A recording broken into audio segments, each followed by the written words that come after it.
നല്ലവനാണെന്ന് ആര് പറയണം? നിന്റെ കൂടെ കടന്നവള് പറഞ്ഞാ നിനക്ക് സ്വർഗമുണ്ട്. അല്ലാഹു ഈമാൻ തരുമാറാകട്ടെ. പറയോ പറയോ എന്നാലോചിക്കേ. നമ്മുടെ ഭാര്യ നമ്മളെ കുറിച്ച് പറയോ? കാരണം നമ്മുടെ സ്വഭാവം അത്രയ്ക്ക് തങ്കവാ. ഇന്ന് രാത്രി വീട്ടിൽ പോയിട്ട് ഇങ്ങനെ തിരിഞ്ഞും മറിഞ്ഞും കിടക്കുമ്പോ ആമിനായോട് ചുമ്മാതി ചോദിക്കണം, ആമിന, സിറാജ് പറഞ്ഞത് കേട്ടില്ലേടി, നാളെ അള്ളാടെ മുമ്പിൽ വരുമ്പോ നീ പറയോ? ഞാൻ പറയും നിങ്ങളെ കുറിച്ച്. കാത്തിരുന്നോ? അത്രയ്ക്കും നല്ല സ്വഭാവ. അല്ലാഹു ഈമാൻ തരുമാറാകട്ടെ. എടാ, നാട്ടുകാര് നമ്മളെ കുറിച്ച് പറയാ നീ വലിയ തങ്ങളാ, മഹാനാ, കതറു ഇത് കാണുമ്പോഴത്തേക്ക് അതിലൊന്നും കാര്യമില്ല. നീ നല്ലവനാണെന്ന് പറയേണ്ടത് നിന്റെ കൂടെ കടന്നവളാ. അങ്ങനെ പറയാൻ സാധ്യതയുണ്ടോ എന്ന് ഓരോരുത്തരും ചിന്തിച്ചു നോക്കിയേ.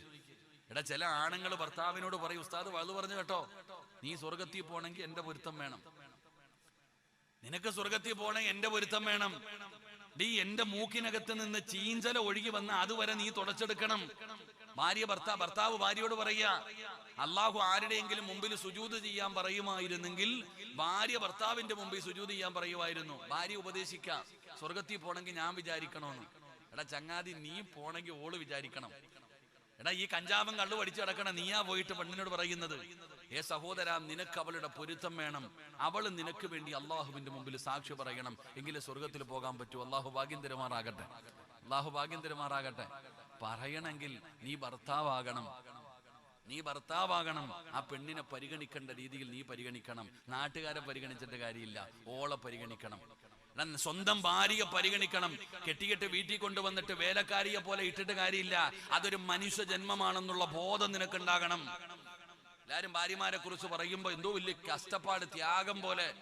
എന്റെ ഭാര്യ എന്ന് പറഞ്ഞാൽ അങ്ങനെ പറയാറുണ്ടല്ലോ, ഓളെ കുറ്റം പറയുന്നുണ്ടല്ലോ, അവൾ എനിക്ക് ഭക്ഷണം വെച്ച് തരുന്നില്ല, മക്കളെ നോക്കുന്നില്ല, അത് ചെയ്യുന്നില്ല, ഇത് ചെയ്യുന്നില്ല, ജോലി ചെയ്യുന്നില്ല.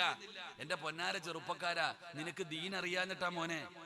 എടാ, ഭാര്യക്ക് നിങ്ങൾ പഠിക്കേണ്ട ഒരു കാര്യമുണ്ട്. ഭാര്യയെ കുറ്റം പറയുന്ന ഒരുപാട് ഭർത്താക്കന്മാരുണ്ട്.